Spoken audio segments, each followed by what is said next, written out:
22 men under one roof, and I was their target. My father's laughter echoed every time my brothers hurt me. "Keep going," he'd say. "Teach her to be a real woman."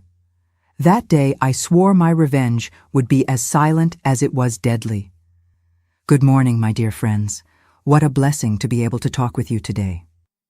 I'm Mildred Thompson, 76 years young, born in a small town in Georgia, but now living here in Asheville, North Carolina, a mountain town so beautiful it feels like a little piece of heaven. Have you come to see our flowers and enjoy our cool mountain air? It's such a comfort for an old woman like me. Every day I wake up early, even with these joints that don't obey like they used to. I love to watch the sunrise while I brew my coffee, the old-fashioned way my grandmother taught me. Life is made of these small pleasures, isn't it? After coffee, I go to my porch to tend to my orchids. I have more than 50 pots, each with a different story. People walking by always stop to admire them. "Miss Mildred, what's your secret?" they ask. And I answer that plants are like people. They need attention, affection, and patience to flourish.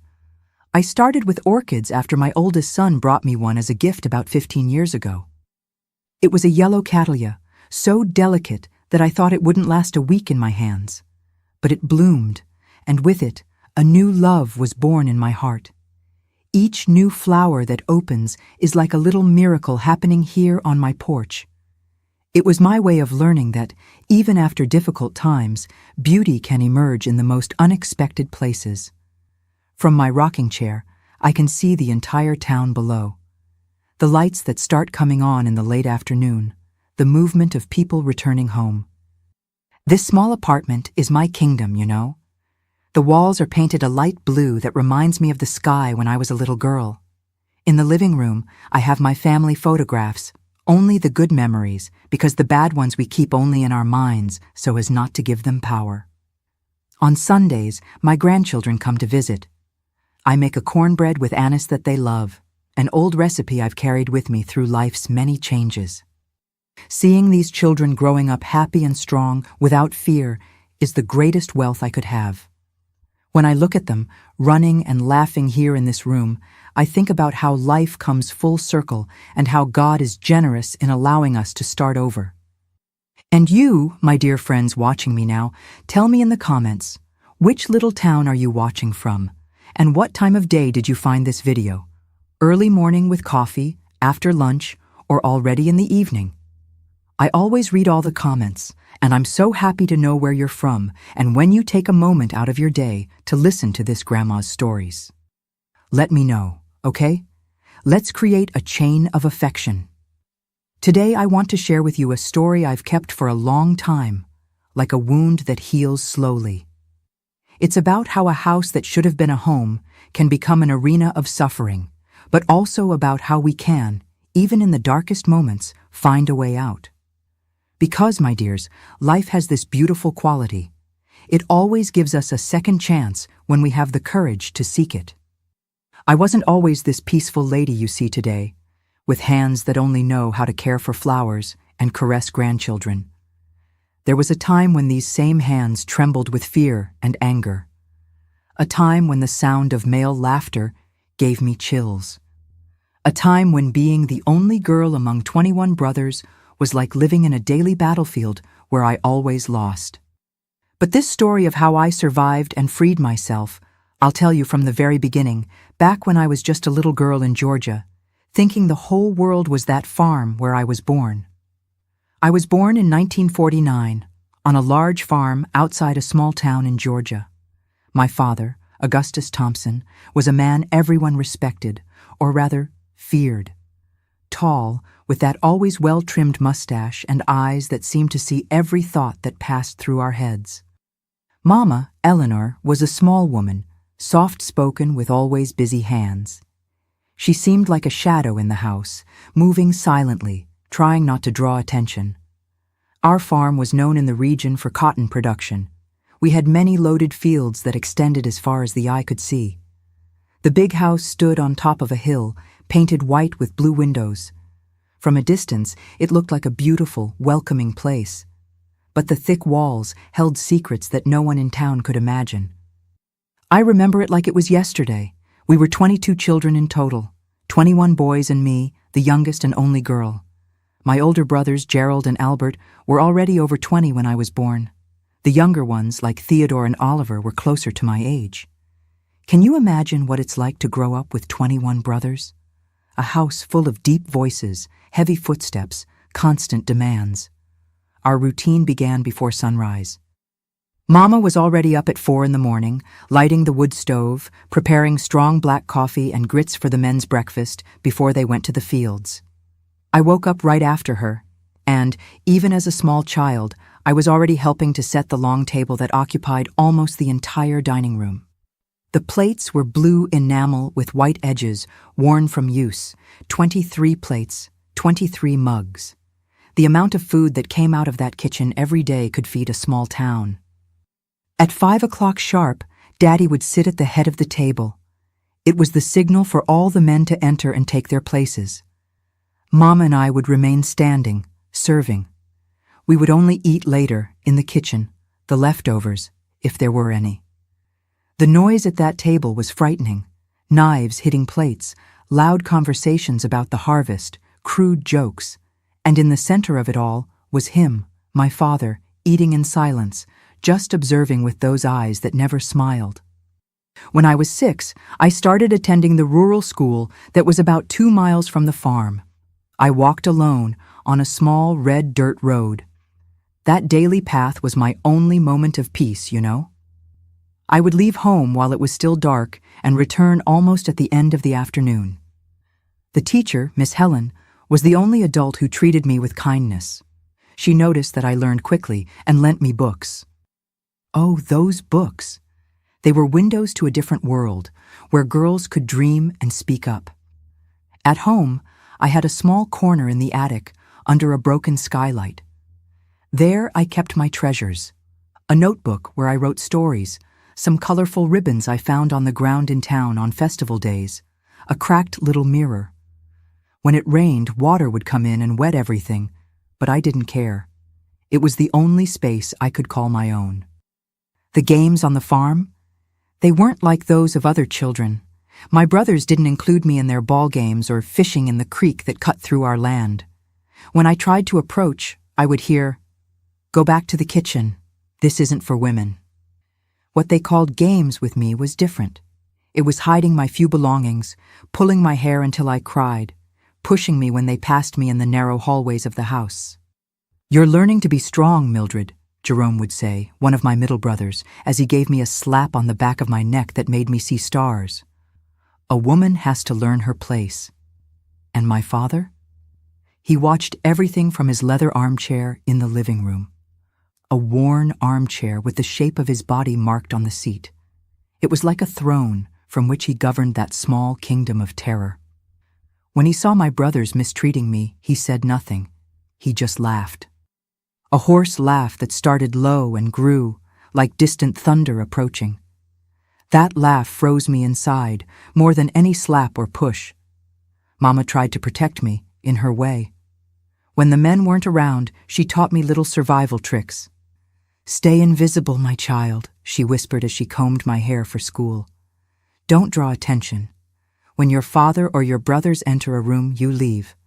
Don't look them in the eyes. Don't answer back, even when you're right." At night, when everyone was finally asleep, Mama would come to my mat in the corner of the kitchen. I didn't have a room, unlike my brothers. She would sit on the cold floor and softly sing lullabies from her land, from the mountains of Tennessee. They were stolen moments of tenderness, which I kept like someone keeps water in the desert. There was a special song about a little bird that flew far, so far that it found the sea. I would close my eyes and imagine myself as that bird, flying away from that farm, from those men, from that life. One day, I thought, one day I too will find the sea. A strange feeling grew in me. It wasn't just fear I knew well. It was something that burned in my chest, that made me clench my fists when no one was looking. When I was about 10, I discovered that this had a name: anger.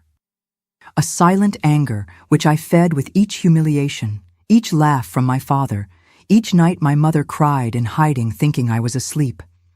And so was my childhood, my dears. A time of learning to make myself small, of swallowing words, of lowering my head. But also a time of keeping inside me that little ember of anger that years later would transform into a strength I didn't even know I had. Because you see, even the most hurt children can grow and transform into women who no longer accept being diminished. And that's what happened when I entered adolescence, on that same farm, still surrounded by those same men, but no longer the same frightened little girl. When I turned 13, everything began to change. My body was no longer a girl's. It was growing, gaining forms that didn't go unnoticed by the eyes of the men in that house. I remember the day of my birthday in July of 1962. There was no party, of course. In our house, a woman's birthday wasn't celebrated, but Mama had saved an egg for weeks to secretly make me a little cake. We ate it in the pantry, hurriedly, as if we were committing a crime. It was on that day that I noticed something different in Gerald's gaze, my oldest brother. He was 34 at the time, already married and living in a smaller house at the back of the property. He passed me in the hallway, stopped, looked me up and down and said, "Look at that. Mildred is turning into a woman. She's going to be trouble, that one."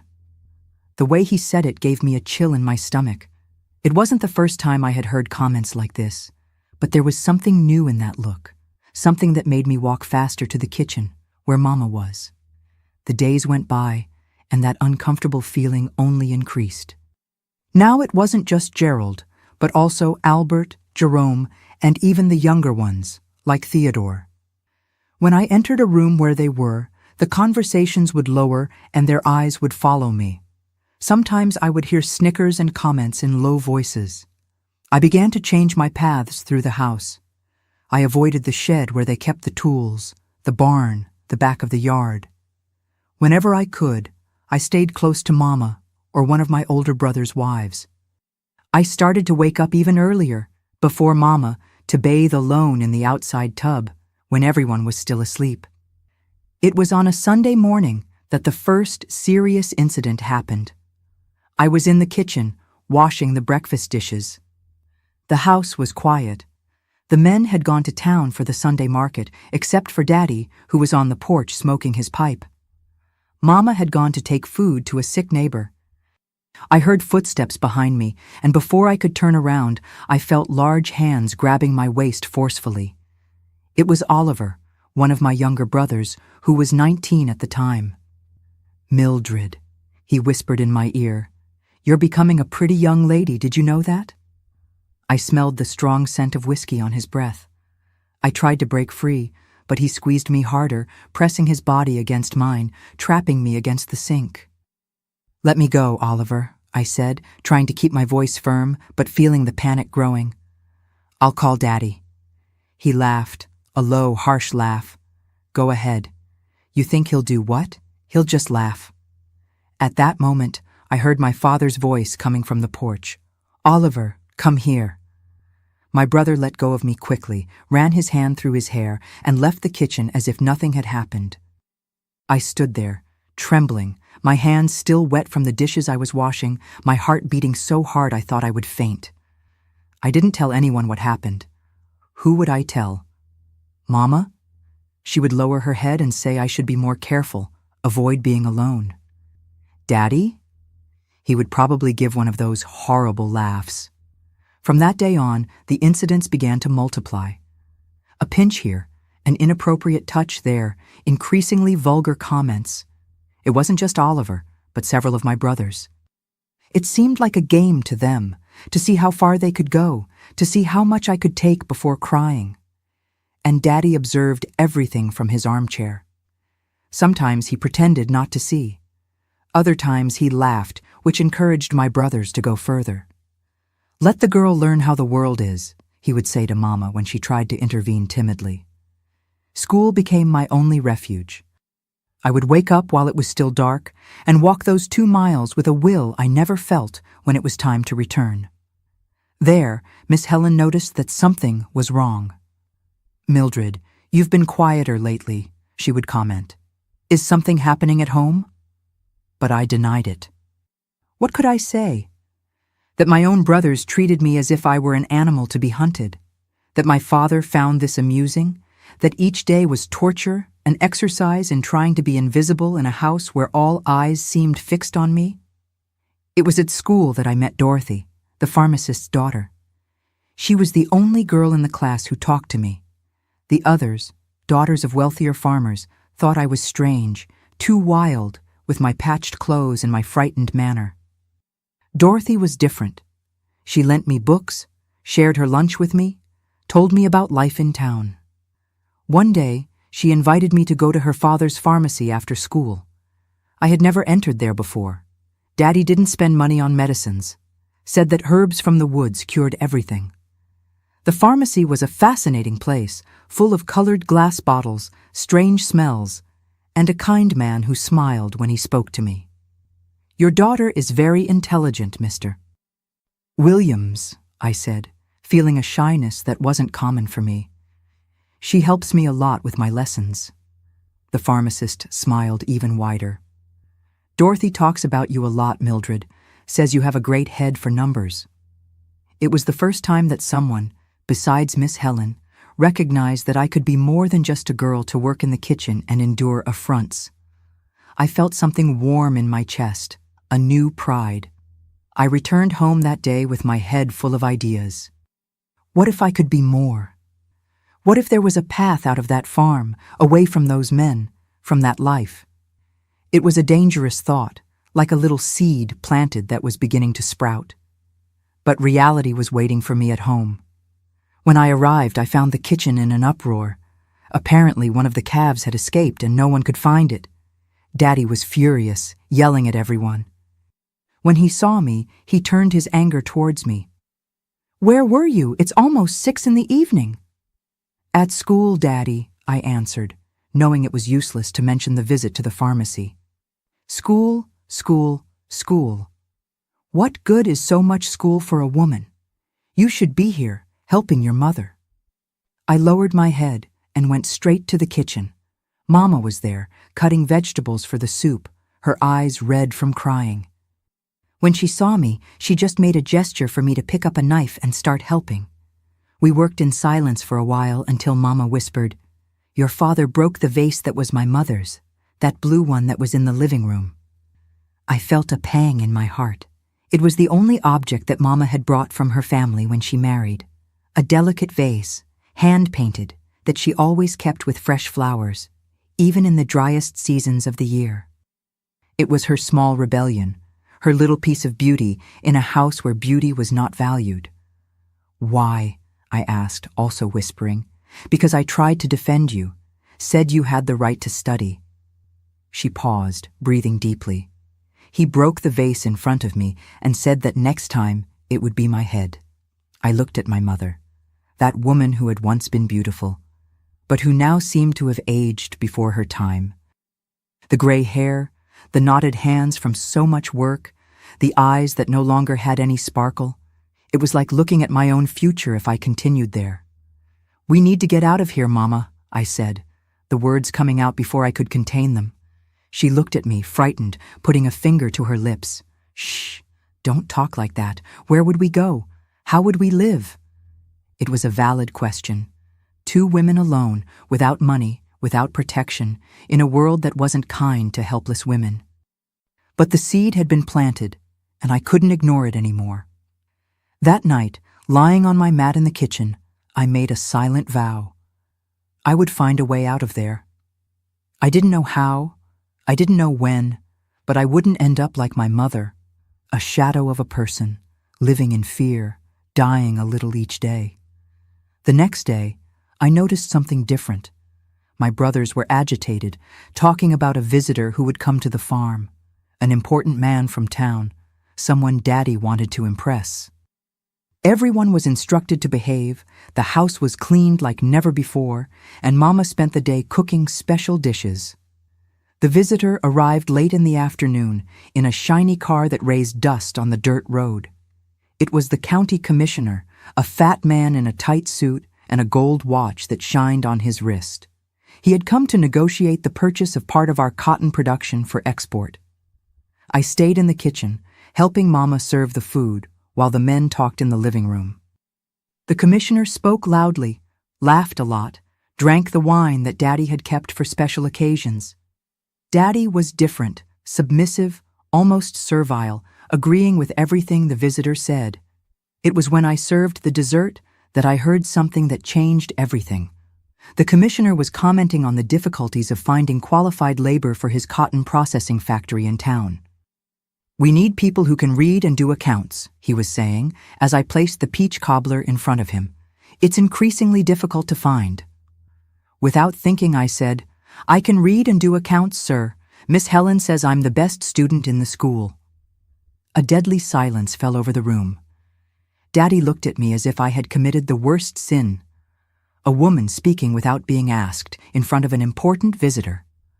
I felt my blood freeze in my veins, waiting for the explosion. But, to my surprise, the commissioner smiled. "Is that so? An educated young lady? That's rare in these parts." At that moment, I saw something in my father's eyes that I had never seen before. It wasn't just anger, it was fear. Fear because for the first time, someone from outside that farm had seen me as a person, not just as a silent shadow. And that's when I realized his power over us came from isolation. As long as no one from the outside knew what happened within those walls, he could do whatever he wanted. That night marked the beginning of my true rebellion.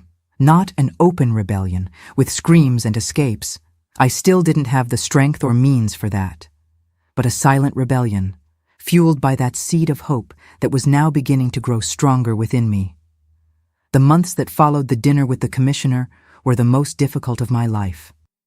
Daddy was furious with me for having spoken without permission. When the visitor left, he called me to the tool shed. It was a dark place, full of shadows, the smell of rust and oil impregnated in the wooden walls. "Who do you think you are to speak in front of important men?" he shouted, pointing his finger at my face. "Do you want to embarrass me? Do you want people to think I can't control my own house?" I remained silent, looking at the ground, knowing that any response would only make the situation worse. "Starting tomorrow, you will no longer go to that school. You've already wasted too much time with these nonsense. A woman's place is in the kitchen, not with her head full of ideas." I felt as if I had been punched in the stomach. School was my only refuge, my only connection to a world different from that hell. It was the first time I confronted my father. "No, Daddy, I need to study, please." He was so surprised by my response that for a moment he just stared at me, speechless. Then, a frightening calm came over him. He smiled, a cold smile that didn't reach his eyes. "So you've learned to talk back, huh? We'll see if that courage lasts." That night, he gathered all my brothers in the living room. Mama and I were serving coffee while he spoke. "It seems our Mildred is getting too bold. She thinks she can disrespect her father, speak when not called upon. You know what happens to a woman who doesn't know her place, don't you?" A heavy silence fell over the room. My brothers looked at each other, some looking uncomfortable, others with small smiles at the corners of their mouths. "Starting today, she's going to learn some lessons." "She wants so much to go to school? Then let's see if she learns. I don't want anyone making life easier for her. When she's ready to apologize and accept her place, then she can return to the normal routine." It was the beginning of what I called, in my thoughts, the months of purgatory. Every day, I would wake up before dawn to do all the tasks that were previously divided between me and Mama. Lighting the stove, preparing coffee, milking the cows, cleaning the rooms, washing clothes at the edge of the creek. I worked from sunrise to sunset under the watchful eyes of my brothers, who seemed to have received orders to keep me busy all the time. "Mildred, the chicken coop fence needs repair," Albert would say, right after I finished washing the lunch dishes.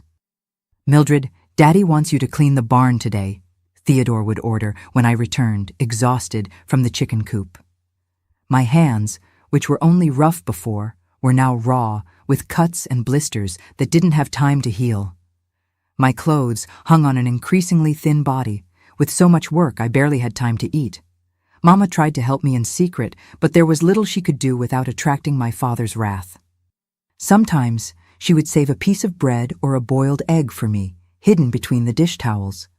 Other times, she would take on some of my tasks when my father and my brothers were in the fields. "You need to apologize to your father," she would tell me, tears in her eyes. "Please, daughter, this is killing you." But I couldn't.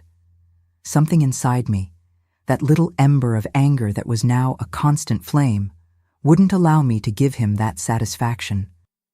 I knew it wasn't just an apology he wanted. It was my complete submission, my giving up of any dream beyond that farm. Worse than the exhausting work were the looks and touches from my brothers. With the implicit permission from my father to teach me lessons, they felt entitled to treat me as they wished. The pinches became grabs, the rude words transformed into obscenities whispered when no one was around. Jerome was the worst. Being one of the middle ones, he was always trying to prove his worth to the older ones. He followed me around the property, cornering me in isolated spots. "Where's your cleverness now, Mildred?" he would ask, pressing his body against mine, his hot and unpleasant breath on my face. "Are you going to read a book to get away from me?" I fought, pushed, scratched, but he was much stronger. Most of the time, I managed to break free before the worst happened, but I would come out of these situations with new bruises, new fear. One night, after 3 months of this treatment, something changed. I was in the kitchen, ironing clothes with the hot iron, when I heard a car stopping at the entrance to the farm. It was unusual for us to have visitors, especially at night. Through the window, I saw the same shiny car of the commissioner. Daddy appeared at the kitchen door, agitated. "Fix yourself up," he said, the tone urgent. "The commissioner is here and wants to speak with you." I was confused. Why would the commissioner want to speak with me? And why would Daddy, who had forbidden anyone to speak to me beyond what was necessary, now want me to present myself to a visitor? I cleaned my hands on my apron, tried to arrange my disheveled hair, and headed to the living room. The commissioner was sitting in the best armchair, the same one that was usually occupied by my father. Next to him, to my surprise, was Miss Helen, my teacher. "Ah, there she is," exclaimed the commissioner, standing up when I entered. "The brilliant young lady I've heard so much about." I looked confused at my father, who was standing tense, his hands behind his back. He forced a smile that didn't reach his eyes. "Mildred," continued the commissioner, "your teacher has been telling me about your exceptional performance at school. It's true that you haven't been attending classes in the last few months. Any health problem?" Before I could answer, my father stepped forward. "Mildred has been a bit indisposed, Mr. Commissioner. Nothing serious. She'll be back at school soon." Miss Helen looked me up and down, clearly noticing my state. Thinner, deep, dark circles, injured hands. Her eyes narrowed slightly. "Well," said the commissioner, "I came here because we're starting a special program in our town. With the cotton processing factory growing, we need talented young people to work in the office. People who can read, write, and especially do accounts. Miss Helen recommended you as the best student in the region." My heart started beating faster. Was it an opportunity? A way out of that hell? "The program includes a small salary, and for those who come from more distant farms like you, we offer lodging in Miss Helen's own house, who has kindly offered herself as a tutor." I heard a noise and realized it was my father grinding his teeth. His forced smile was now just a tense line. "It's very kind of you, Mr. Commissioner," he said, "but Mildred is very necessary here on the farm. We're a large family. She helps her mother." "I understand," interrupted the commissioner, "but it would only be during the week. On weekends she could return home, and the salary would be a help for the family, wouldn't it?" I saw the conflict in my father's eyes. On one hand, he wanted to keep me there, submissive, broken. On the other, refusing a direct offer from the commissioner could bring consequences for his business. "We need to think," he finally said. "It's an important decision." Of course," agreed the commissioner, standing up. "But don't take too long. The program starts in 2 weeks and the spots are limited." When they left, I stood in the living room, not believing what had just happened. A door had opened, small, perhaps temporary, but a door nonetheless. My father's reaction came that same night after the commissioner and Miss Helen departed. He entered the kitchen like a hurricane, his face red with fury. "What did you do? How dare you talk about our family to strangers?" "I didn't say anything, Daddy," I answered, backing up until I hit the sink. "I haven't seen Miss Helen for months, since you forbade me to go to school." He advanced, grabbing my arm with such force that I felt his fingers sinking into my flesh. "Don't lie to me. That woman wouldn't come here without reason." "What did you tell her?" "Nothing, I swear." It was then that Mama entered the kitchen, something rare when my father was angry. She usually hid in these moments, knowing she could do nothing to help and that her presence would only make things worse. "Augustus," she said, her voice trembling but determined. "The girl is telling the truth. She hasn't left this farm in the last 3 months, you know that." "How could she have spoken with the teacher?" My father released my arm, turning to my mother. "Then how did that woman know? Why did she come here with the commissioner?" "Maybe because she cares about her students," said Mama, surprising everyone with her boldness. "Maybe because Mildred was the best student and suddenly disappeared." For a moment I thought my father was going to hit her. He approached, his fists clenched, but then something unusual happened. He stopped, took a deep breath, and gave a bitter laugh. "You two think you're clever, don't you? You think you can fool me, make plans behind my back?" "No, Augustus, we just—" "Silence!" he shouted, hitting his fist on the table. The dishes on top of it clinked with the impact. "Let me make one thing very clear. No one in this house does anything without my permission. No one leaves this farm unless I say they can." He turned to me, his finger pointed at my face. "And you, young lady, can forget this story about working in town. Your place is here, where I can keep an eye on you." It was then that Mama did something I had never seen her do in my entire life. She placed herself between me and my father, straightening her thin shoulders, her chin raised. "Augustus, please. This is an opportunity for our daughter. Think about what the commissioner will think if you refuse after he has personally come all the way here." My father hesitated, and I realized that Mama had touched on a sensitive point. His image before the important people in town mattered more than anything else. "Besides," continued Mama, taking advantage of the opening, "the commissioner mentioned a salary. Money that would be good for the farm, especially now that the harvest hasn't been as good as we expected." It was a lie. That year's harvest had been excellent. But my father wasn't involved with the household accounts. That was my mother's task. He frowned, thoughtful. "And she would return home every weekend," added Mama. "She would be here to help when we need her most." I saw the exact moment when he yielded, not out of kindness or concern for me, but out of calculation. The commissioner's favor was worth more than his desire to keep me prisoner. "We'll see," he finally said. "I'll think about it." That night, lying on my mat in the kitchen, I couldn't sleep. Hope is a dangerous thing when you've lived for years without it.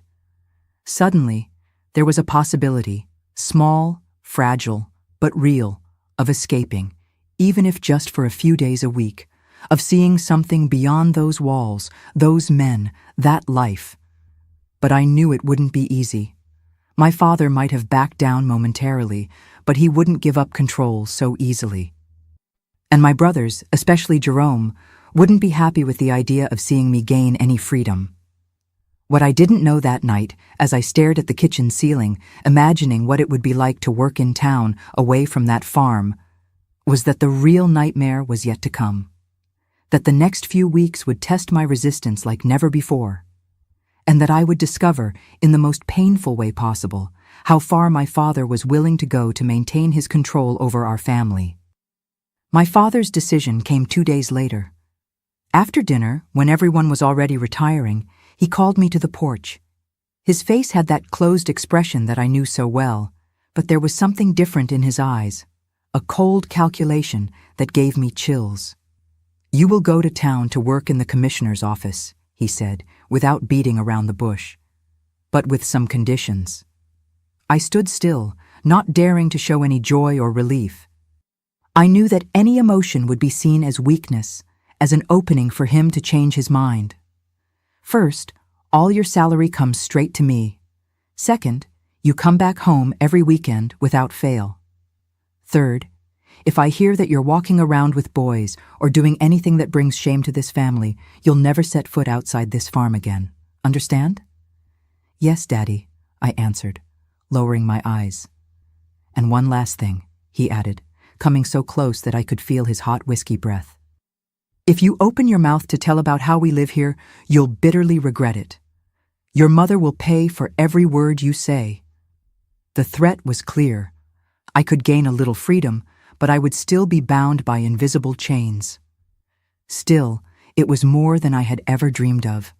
A chance to breathe, to see something beyond those walls. I thanked him and withdrew quickly before he changed his mind. In the following 2 weeks, the atmosphere on the farm became even more tense. My brothers, especially Jerome, seemed resentful of the privilege I had earned. The looks were more hostile, the comments more cruel. Some pretended I didn't exist, completely ignoring my presence. Others made a point of reminding me that my special place in town didn't change who I was, just a useless woman who needed to be kept in line. On the eve of my departure, Jerome cornered me in the barn while I was getting corn for the chickens. His face was contorted by an anger I had never seen before, not even in him. You think you're better than us, don't you? You think you're going to become a town lady, all important. No, Jerome, I'm just going to work, like everyone else here. He came closer, pressing me against the wooden wall of the barn. Don't forget your place, Mildred. You can go to town, but you'll always be what you are. A countrywoman who serves to cook and obey. Nothing more.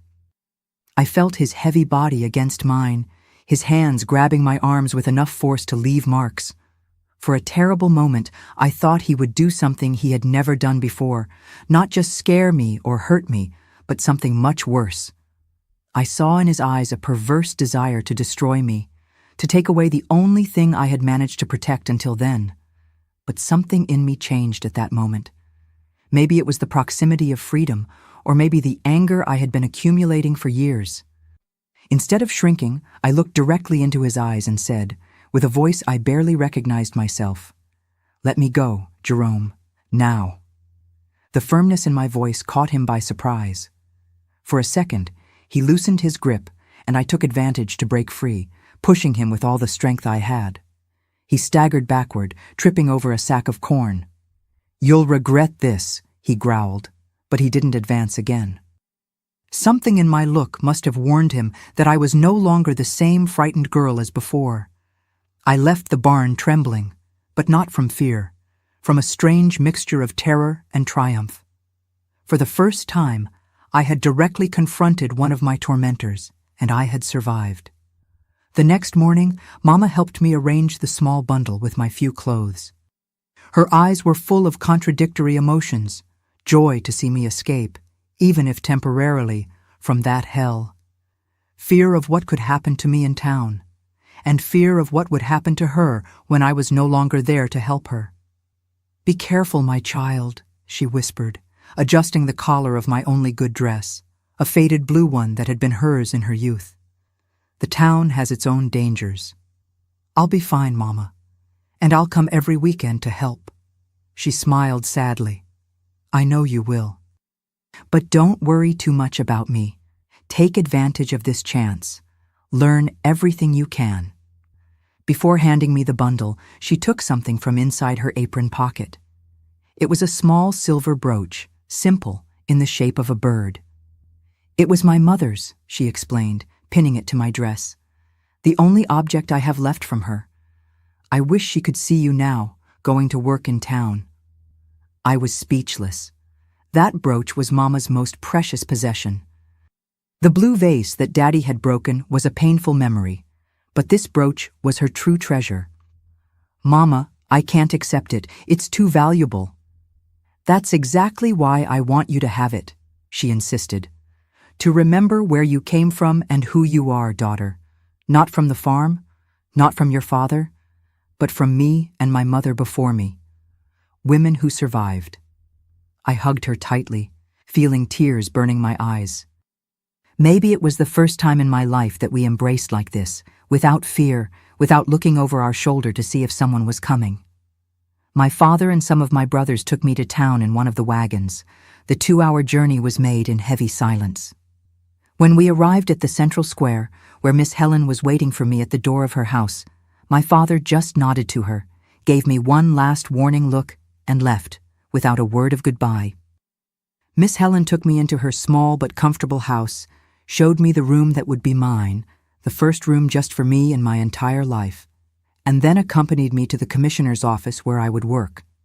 The first days were confusing and scary. I had never seen so many different people, never dealt with numbers and papers in that way. But they were also days of wonderful discoveries, running water that came out of the faucet like magic, electric light that turned on with a simple switch, books, so many books on Miss Helen's shelf that I could read every day for a year and not finish. When Friday came, part of me didn't want to go back to the farm. But I knew I needed to, not just because of my father's threat, but because Mama would be there, alone with him and my brothers, especially Jerome, who would certainly be even more resentful after our last encounter. Miss Helen accompanied me to the road where my father had promised to pick me up. He arrived punctually, driving the wagon with Theodore by his side. The journey back was as silent as the one going, although I felt the eyes of both evaluating me, as if looking for signs of change, of rebellion. When we arrived at the farm, I immediately realized that something was wrong. The door of the house was wide open, and I heard shouts coming from inside. Even before getting down from the wagon, I recognized my father's voice, louder and more drunk than normal, and my mother's muffled sobs. I ran inside, forgetting all caution. In the living room, I found a scene I will never forget. My mother kneeling on the floor, her face already swollen from crying, and my father standing in front of her, holding something small and shiny in his hand. My heart stopped when I recognized what it was. The bird brooch. "What is this?" he was shouting, shaking the brooch in front of her. "Why wasn't this with the other trinkets?" "It was my mother's, Augustus," Mama answered, her voice trembling. "Please, it's the only memento I have of her." "And you hid it from me all these years? What else are you hiding, woman?" That's when he saw me standing at the door. His bloodshot eyes narrowed. "You," he said, pointing at me.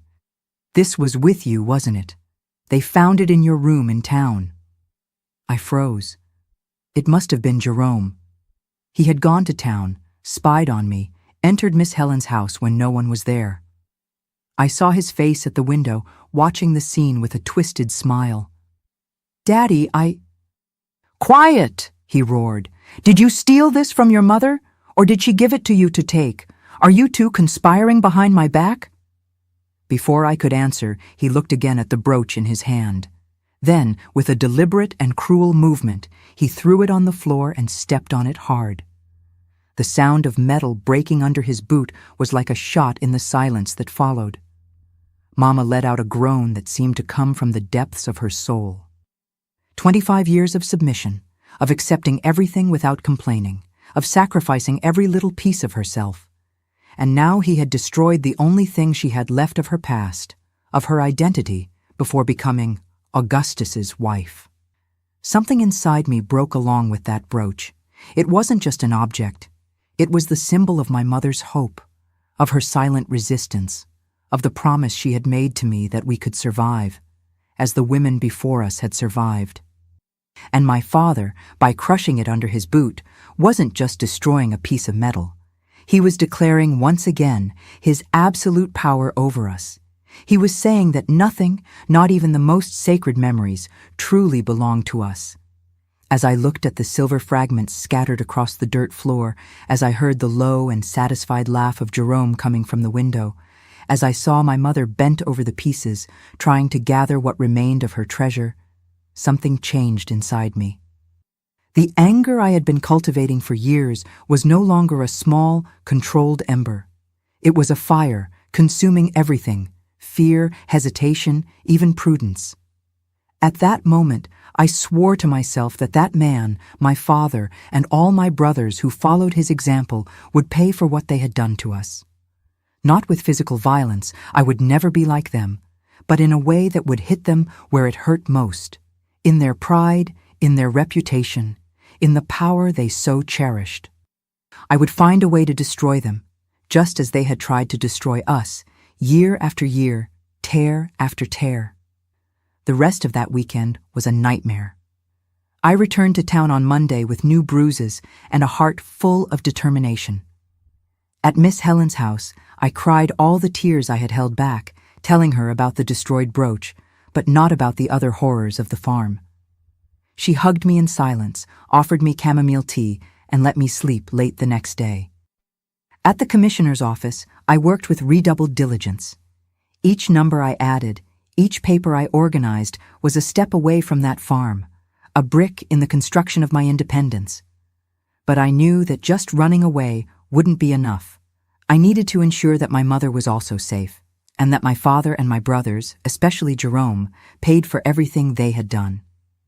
It was almost by chance that I discovered the first clue. I was organizing the rural tax documents when I saw the name of our farm, Thompson's Haven. The declared value of the production was much less than I knew we produced.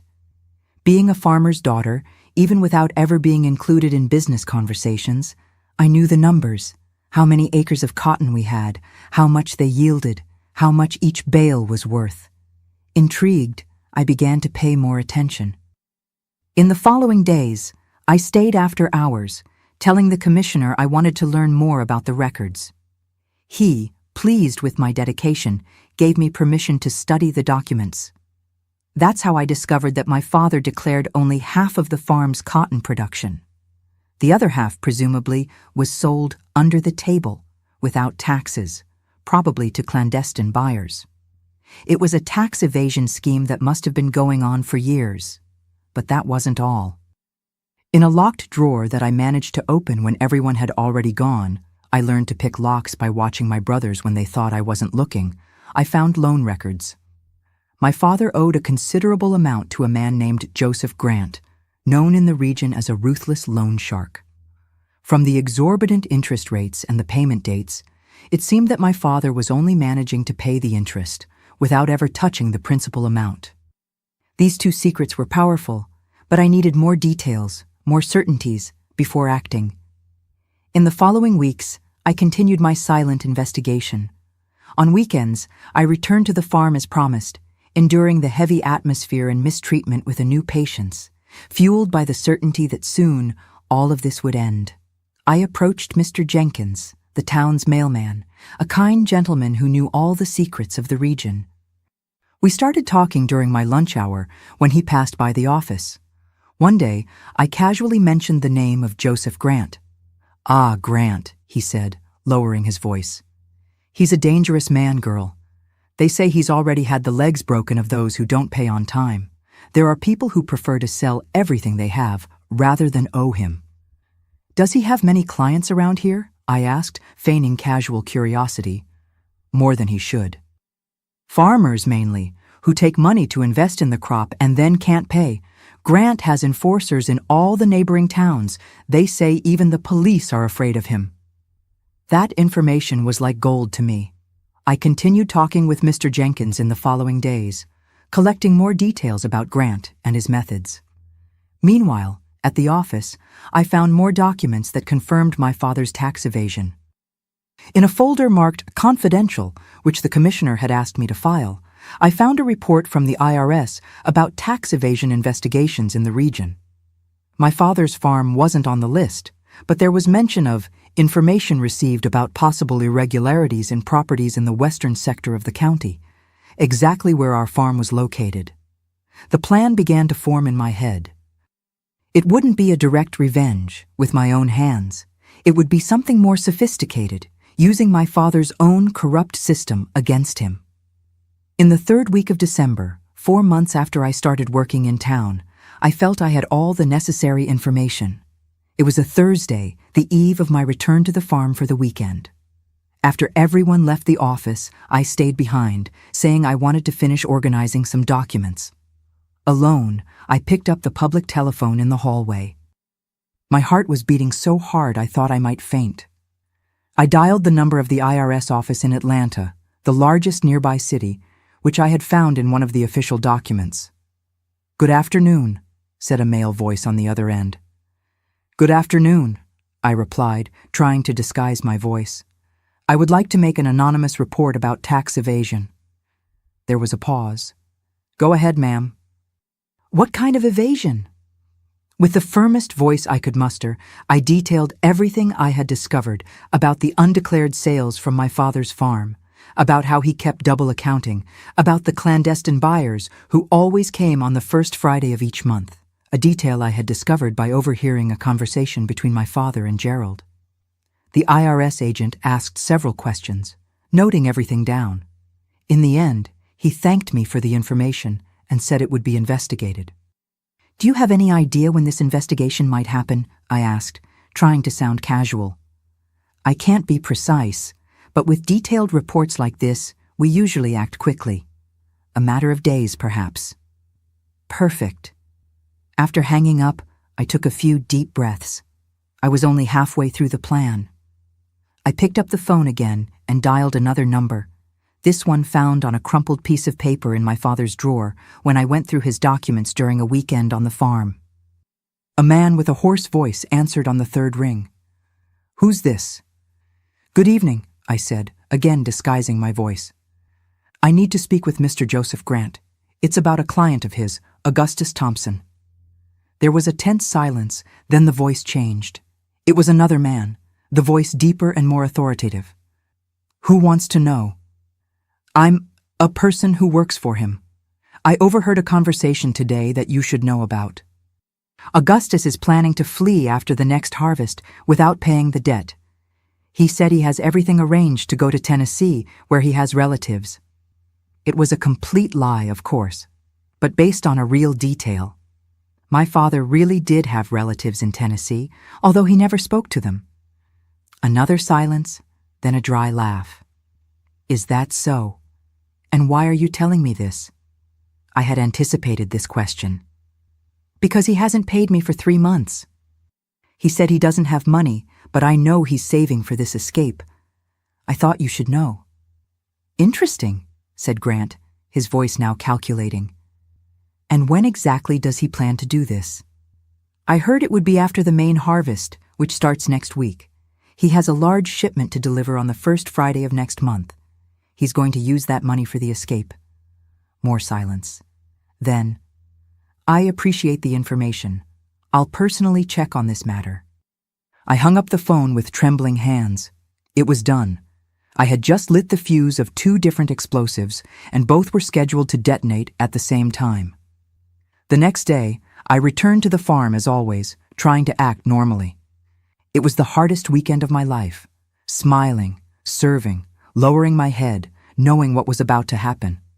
The tension was so great that I almost betrayed myself several times, dropping plates, stumbling, answering questions wrong. "What's wrong with you, girl?" my father asked on Sunday night, watching me with suspicion. "You look like you've seen a ghost." "Nothing, Daddy," I answered, lowering my eyes. "Just tired from work in town." He mumbled something about real work and went back to smoking his pipe. On Monday, I returned to town with a knot in my stomach. Part of me worried about my mother. What if she got hurt in the middle of the confusion I had orchestrated? But another part knew that this was the only chance we had to free ourselves from that hell. A whole week passed without news. I began to fear that my plan had failed, that no one had taken my report seriously. Then, on the following Thursday, while I was at the office, I heard a commotion in the square. I looked out the window and saw 3 official IRS cars passing towards the exit of the town, the road that led to our farm. My heart raced. It was the beginning of the end. That night, Miss Helen received a phone call. It was from the town's police station. They needed me to go there immediately. When we arrived, we found an IRS officer and the local sheriff. They informed me that my father and my older brothers had been arrested for tax evasion and resisting arrest. "And my mother?" I asked, fear showing in my voice. "She's fine, but very shaken," answered the sheriff. "We need you to go there." On the way to the farm, in the police car, the IRS officer told me what had happened. When they arrived to conduct the inspection, they found not only evidence of tax evasion, but also a chaotic situation. Joseph Grant and 2 enforcers had arrived shortly before, confronting my father about the supposed escape. A violent fight had broken out. "It was a strange coincidence," commented the officer. "It seems someone also reported your father to the loan shark." I kept a neutral expression, despite the whirlwind of emotions. It really is a coincidence. When we arrived at the farm, the scene was surreal. Official cars, police officers, handcuffed men being placed in patrol cars. The house was partially destroyed, broken furniture, shattered windows, signs of struggle everywhere. I found my mother sitting on the porch with a blanket over her shoulders and a cup of tea in her hands, being attended to by a social worker. When she saw me, her eyes filled with tears. I ran to her and hugged her tightly. "It's over, Mama," I whispered in her ear. "It's over forever." She moved away a little, looking into my eyes. There was something new there, not just relief, but a kind of silent understanding. "You did this, didn't you?" she asked softly, so that no one else could hear. I hesitated for a moment, but then nodded slightly. There was no need to lie to her, not anymore. A small smile appeared at the corner of her mouth. It wasn't a smile of joy, but of something deeper, recognition, perhaps, that her daughter had done what she never had the courage to do.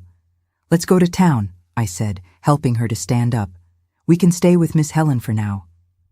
As we moved away from the farm, I looked back one last time.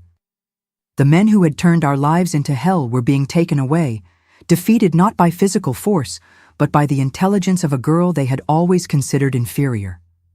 Justice had arrived, not like a lightning bolt from the sky, but like a meticulous plan, executed with patience and precision.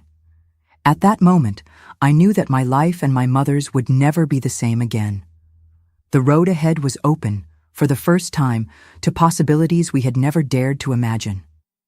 Today, my dears, I live a life I never imagined possible in those dark times. I'm 76 years old, and I live in this cozy apartment in Asheville, a city that welcomed me as a daughter. The first time I saw these mountains covered in mist, I knew I had found my place in the world. The path here wasn't easy or direct. After that fateful day when the farm was invaded by IRS agents and loan shark enforcers, Mama and I stayed living with Miss Helen for almost 6 months. The commissioner, impressed with my work and touched by our situation, offered me a permanent job at the county office with a better salary. Mama found work in the house of a rich family in town, no longer as a maid who did everything, but as a respected cook with regular days off and a room of her own. My father and my older brothers stayed in prison for almost 2 years. The younger ones were released faster, but the farm was confiscated to pay the debts and back taxes. Some of them moved to other towns, others went to work as employees on neighboring farms. Jerome, the one who tormented me the most, received the longest sentence for resisting arrest and assaulting police officers. I never returned to that farm. I learned that it was sold at auction to a businessman from the city who transformed everything into a modern cotton plantation with machinery and registered workers. The stories we lived there were buried along with the old house, which was demolished to make way for new facilities. For 5 years, I worked at the county office and studied at night, completing my education. Miss Helen encouraged me to apply for college in Nashville. When I was accepted for the accounting program, Mama cried with pride. She was already different then, stronger, more confident, as if each day away from that farm returned to her a bit of the woman she could have been. It was in college that I met Edward, my husband. He was an assistant professor, a few years older than me, with infinite patience to explain the most difficult concepts. We grew close during an extension project that helped small business owners organize their finances. In our long conversations, I ended up telling him about my past. Instead of pity or shock, he showed understanding and respect for the strength I had to change my story. We married in 1972 in a simple ceremony with Mama, Miss Helen, and some college friends. Edward was invited to work for a company in Asheville, and so we moved here, where we built our life. We had 3 children, Mary, Luke, and Claire, who grew up hearing stories about Grandma Eleanor and her songs from the Tennessee mountains, but never knew all the dark details of the farm. Some stories are like old scars. They are part of us, but don't need to be exposed all the time. Mama lived with us until she passed away in 1998 at 85 years old. They were years of healing for her. Here in Asheville, away from the memories of the farm, she flourished. She learned to read and write, made crochet that she sold at craft fairs, became a loving grandmother who always had a soft lap and a story to lull the children to sleep. When she departed, it was in peace, in her own bed, surrounded by a family that loved her. So different from what her fate might have been if we had remained on that farm. Edward left us 7 years ago after a battle with cancer. It was 46 years of a marriage based on mutual respect and companionship, something I didn't even know was possible during my childhood and adolescence. He taught me that not all men are like my father and my brothers, that there is tenderness in male hands, that deep voices can also speak sweet words. Today, I live surrounded by the happy memories we built together. My orchids on the porch are my passion and my therapy. Each flower that opens is a small victory, a reminder that beauty can be born even after the most violent storms. My grandchildren come to visit me frequently. There are already 7 of them, and each brings a different joy to my life. Sometimes, on the quietest nights, when I'm alone with my memories, I still think about that farm, about that frightened girl I was. I think about how everything could have been different if I hadn't found the courage to act. If I hadn't met people like Miss Helen and Dorothy, who showed me there was a world beyond those fences. I don't carry hatred in my heart, not even for my father or for Jerome. Time and distance have transformed that blazing anger into something more like pity. They were prisoners too, in a different way. Prisoners of brutal ignorance, of a distorted view of the world where power over others was the only way they felt like men. What I've learned throughout this life that has already gone far is that our greatest victory isn't punishing those who harmed us, but building a life so good and so full that that harm becomes just a distant chapter, no longer the center of our story. That's what I want to talk to you about how we can, with courage and determination, rewrite our destinies, even when it seems impossible. My dears, in sharing this story with you today, I'm not just looking to unburden myself or relive the past. I want my journey to serve as a beacon for someone who might be facing their own personal hell at this very moment, without glimpsing a way out. I've learned that age doesn't define our strength, but rather our capacity to start anew each day. When I was on that farm, at 13, 14, 15 years old, I thought my life would end there. That I would never know anything beyond those fences, those humiliations, that constant fear. But life taught me that even in the deepest darkness, our inner light never completely goes out. My wrinkles are maps of survival. Each one tells a story of pain overcome. I look at my hands today, caring for my orchids, and can hardly believe they are the same hands that trembled with fear and anger in that dark kitchen. I never allowed my dignity to be stolen, even when they tried to take everything from me. For you who are trapped in a situation that seems to have no way out, whether in an abusive family, a toxic relationship, or any other physical or emotional prison, know that there is always a path. Sometimes we don't see it immediately, but it exists. It may be winding. It may require patience and courage, but it exists. I discovered that we are stronger than we imagine, especially when we think we can't take it anymore. Time doesn't heal all wounds, but it teaches us to live with them and still smile. My story isn't about what they did to me, but about how I chose to respond. I learned that true strength isn't in never falling, but in getting up every time. The invisible scars I carried for years didn't define me. They refined me like gold in fire. Age has given me the wisdom to understand that our story doesn't end in the painful chapters. Surviving is a form of resistance, and living well is the best revenge. Breaking cycles of abuse isn't just an act of self-preservation, but a gift we give to the next generations. My children and grandchildren grew up in a home where voices weren't weapons, where men weren't tyrants, where women weren't shadows. And you, my dears, who have followed my story to this point, if this account has touched your heart in some way, I ask that you subscribe to the channel and share it with someone who might need to hear this message of hope. Each subscription, each share can be the first step for someone to find the courage to change their own story. Leave in the comments the word Mildred if you watched until here. It's a way of telling me that you're with me on this journey of memories and overcoming. When I read your comments, I feel that my story wasn't in vain, that it served something greater than myself. Do it now, don't wait even one more minute. And know, my dears, that if there's one thing I've learned in these 76 years of life, it's that it's never, ever too late to start over. My mother's bird brooch may have been crushed that day, but its spirit, the spirit of freedom, of flight, of possibility, lives in me to this day. And now, it lives a little bit in you too. Don't forget to like this video and subscribe to Grandparents' Tales if you haven't already. And please tell me in the comments where you're watching from. Is it morning with your coffee, afternoon break, or evening relaxation time? I love hearing from all of you.